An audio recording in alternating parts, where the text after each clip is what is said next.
Thanks for your company this afternoon. Casual and part-time workers in Victoria will be included in the state's new work-from-home laws that give eligible workers the legal right to work from home 2 days a week. Joining us on the debrief today is Josiah Sharla from 101.9 The Fox in Melbourne. Good afternoon to you, Josiah. What do you reckon about this? Is this bad for business, or are we trying to get workers a little bit more flexibility?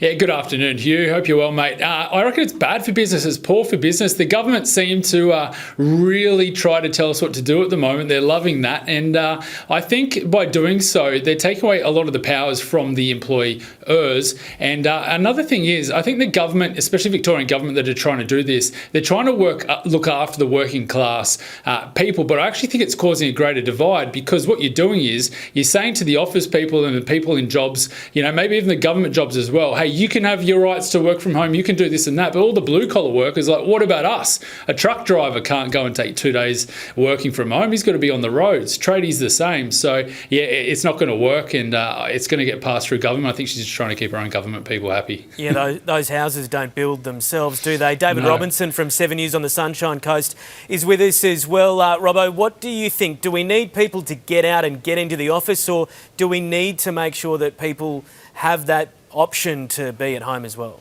Well, I think that, not everyone can actually work from home, and we've got to take that into account as well. But also, I think it degrades the teamwork and the camaraderie that you have when you work with people. If you're not seeing them every day, that really, it tears it away. I think it is important for some people, but I don't think it's that important. I also think we've got a state election in Victoria in November. I think this is a little bit of bit of ice cream, if you will, trying to get people on board. I think it should be up to employers. I don't think you need to legislate this. Yeah, all right, let's move on. Talk about another state government. Queensland's Deputy Premier Jarrod Bleijie has been given expanded powers to seize private land for major projects and remove an owner's right to appeal. This is for projects deemed significant to the state. And there are some big projects coming up, Robbo. The Brisbane Olympics, just a couple of years away. There's a lot of work to do to get that underway.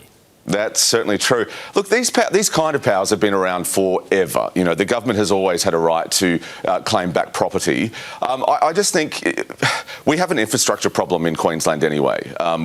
Take the Olympics out of it, we are far, far behind. So I think this is just something that you have to do. We can't in one breath be angry about no infrastructure, but also be angry about infrastructure being planned and built. And also, you've got to remember, one of the greatest politicians ever, from Muriel's wedding, Bill Heslop, he says you can't stop progress, and that's important. That's what we should be remembering here today. Well, Josiah, talking about famous cases, there was that one in the High Court involving a bloke called Daryl Kerrigan, his lawyer Dennis Denudo, out to protect his home from major projects there. They were trying to expand the airport. Where do you fit into all of this? Well, I think it's been around for a very long time in all states. If they're willing to pay, what the price is and overs, and I'm talking significant overs, then, that's been happening for a long time. It is, though, if they're wanting to cut measures or cut costs or go a bit cheaper, that's where it leans into that more China-esque powers from the government, as we know. So I've got no issue if they're going to pay overs for it, but if they're looking to do it cheap, then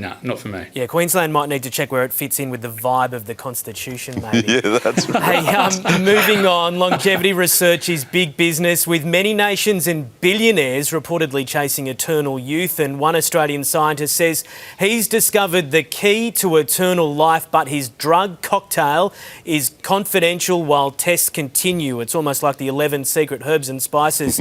Josiah, do you want to live forever? Not at the moment. There's a fair bit of stress going on, I'll be honest. I'm in my late 30s, boys, you get it.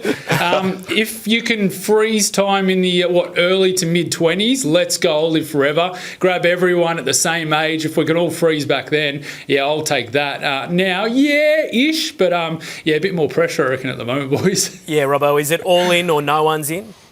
Look, I've got to tell you, this is an exclusive for the national news. I've actually discovered it myself. I'm 89 years old. Look at... Oh, now I've just looked at the monitor. Oh, maybe I need a little bit more of that fountain of youth. I wouldn't want to live forever. No, I'm really sceptical about this. Is this real? I'm not sure. But yeah, 89 and I look great, don't it? Say I look great, boys. The makeup does wonders. You're both looking great. Hey, Josiah, David, thanks so much for that today. Well done. Thanks, you.